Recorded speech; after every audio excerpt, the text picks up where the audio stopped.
Well, welcome to my unboxing and setup and review of the Creality Falcon 2 40-watt laser engraving cutting unit. I'm super excited about this. Been interested in getting into laser engraving and cutting recently, but I have not yet taken the plunge. But Creality contacted me just recently and said, hey, would you be willing to take a look at this unit of ours? And I said, absolutely. Happy to do that. And so just, full disclosure, I'm a complete newbie when it comes to laser engraving. I have worked with CNC machines before, and really this is kind of a similar sort of a thing, I think. I think the software is probably going to be different. I think some of the ways that you use the unit are going to be a little bit different than a CNC machine, but I suspect there's going to be some similarities, and so I expect to be able to do this pretty easily because of my familiarity with the CNC machine. If you don't have any familiarity with CNC, it might take a couple extra steps, but hopefully I'll be able to walk you through what might be different that you might not know if you're not familiar with that. So new to laser engraving, but not to computer-aided, design and cutting and manufacturing, just with a different kind of thing. I was using it with router bits rather than with a laser. So let's get this thing unboxed and set up and see what we got. All right, let's see what we got here.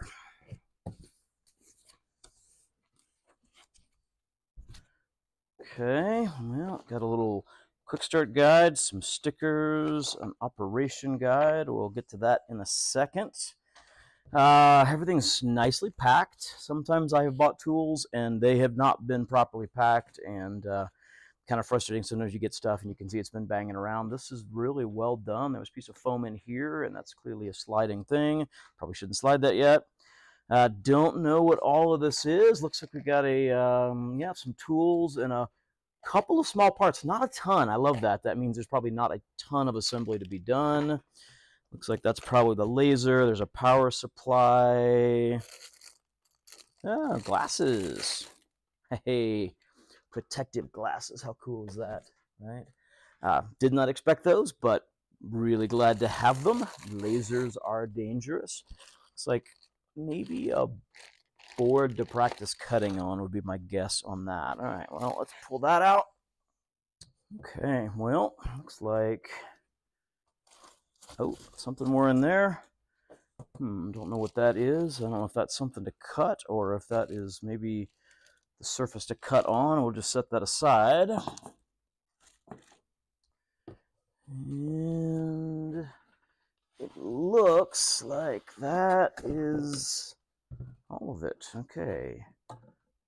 Tube thing here. Not sure what that is. Let's just set this aside and put it back. Okay, well, step one is to assemble the 4 riser stands. There are the 4 riser stands. Looks like, just gonna flip this guy over gently and install them. Looks like there's a couple of different options for where they can be installed. I'm gonna go far out. I just generally assume you should give yourself the maximum amount of working space. But if you had a narrower table you were working on, you could install that in here, and then you would not require as much standing space. I assume it could probably stick out a little bit.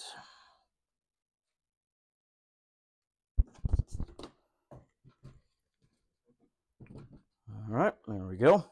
All right, next step is to connect the air pump.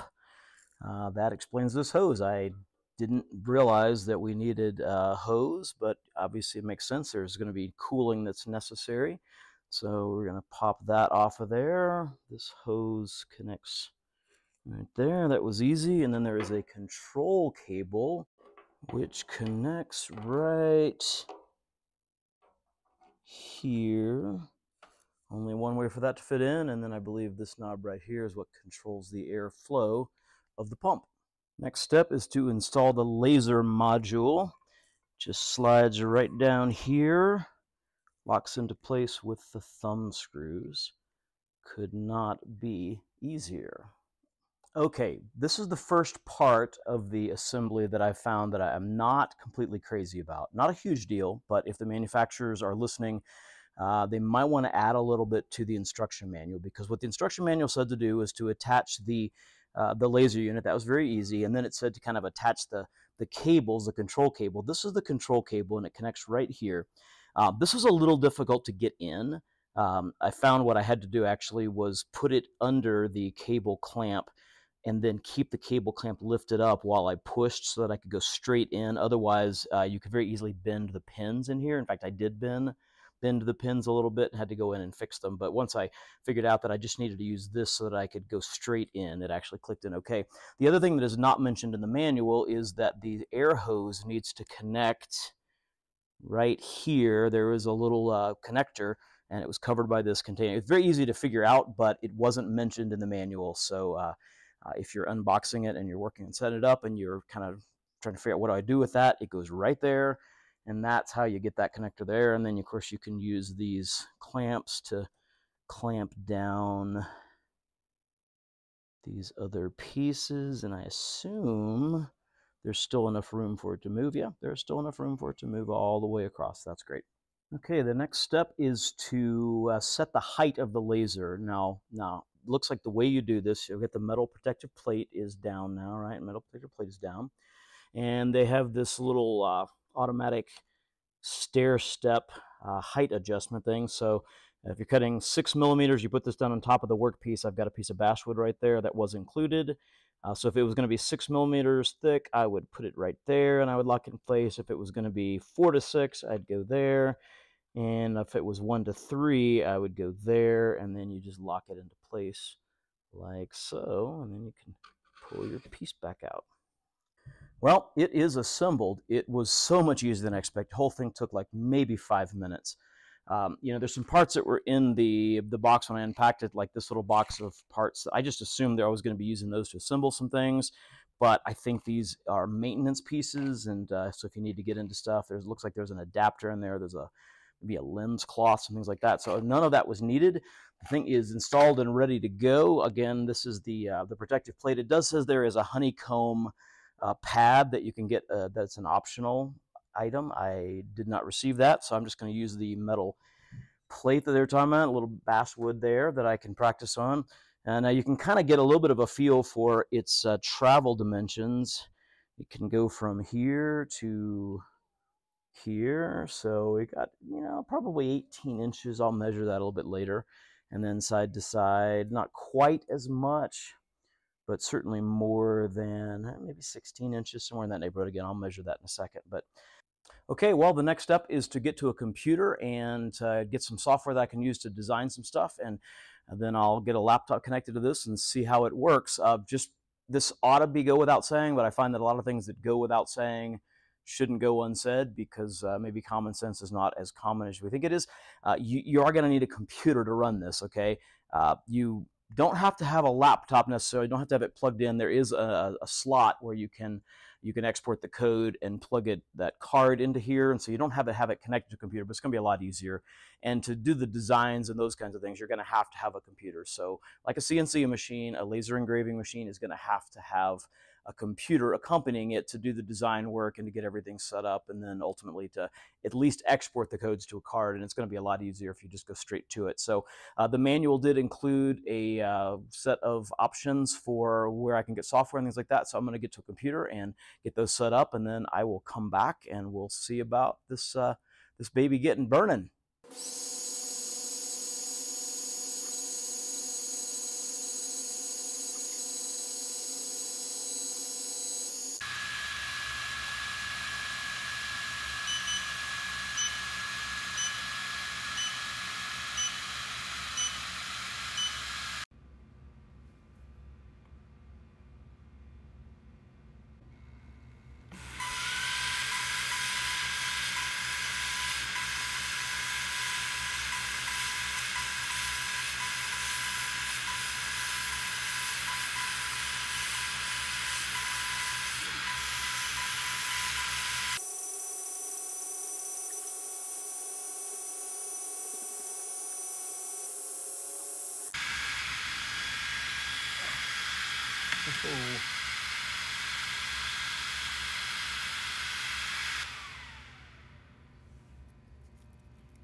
All right, that's really cool. Man, oh man, that is so cool. All right, well, it is time for my final wrap up and review of the Creality Falcon 2 laser engraver cutter. I've been using it for a couple days now, and I would say that I love it. I absolutely love it. Now, again, I have not used a laser engraver before, so I am not able to compare this unit to any of the other units that are out there, and so I'm just going off of my experience with setting this one up and then starting to play around with it. And I'm really impressed. I'm impressed with the quality of construction. I'm impressed with the ease of use. I am impressed by the power of the laser. Overall, I would say if I were thinking in terms of setting it up, I would give the setup process an A. It was very easy to set up, very little that needed to be done. I would give the instruction manual probably a B+, because there were a couple things that were in or that were missing from the instruction manual that would have been really nice had they been in there.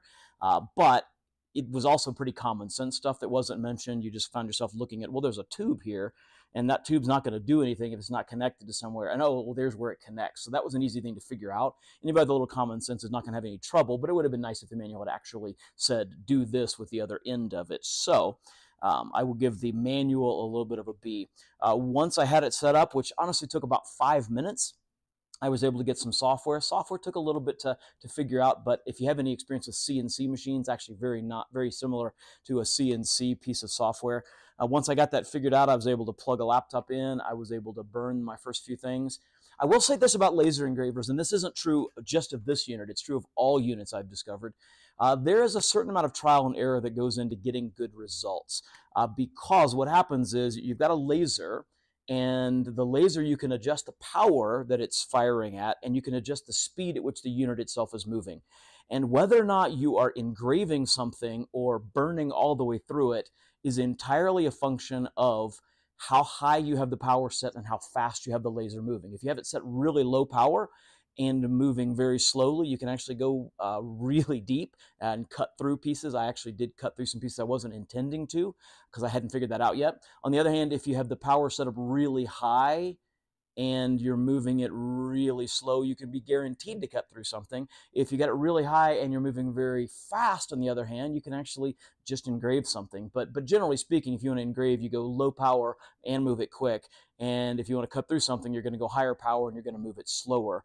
And it's just kind of an experimentation process depending on the kind of thing you're working with, whether you're working with leather or paper or metal or wood. You just kind of have to figure that out. I talked to a couple of the people that do this sort of for a living, and they said, yeah, we've built some spreadsheets that kind of tell us what power setting and what speed for certain kinds of materials, and so they're going to send me a copy of that. That'll be very useful, but it's kind of an experimentation thing. But it was very easy to get a handle on very quickly, and I am thrilled with it. So if you are looking for a good, I would say probably mid-grade laser engraver cutter, I think the Creality Falcon 2 is an excellent contender for that, and I am thrilled to have it in my shop. So thanks to Creality for giving me the chance to review this, and thanks for watching this video. I hope you found it useful, and if it did provide some value in your life and you want to make sure you hit subscribe and or follow, depending on the setting in which you're watching this, that would be great, and hopefully I'll have some more content that will be useful to you in the future. Have a great day.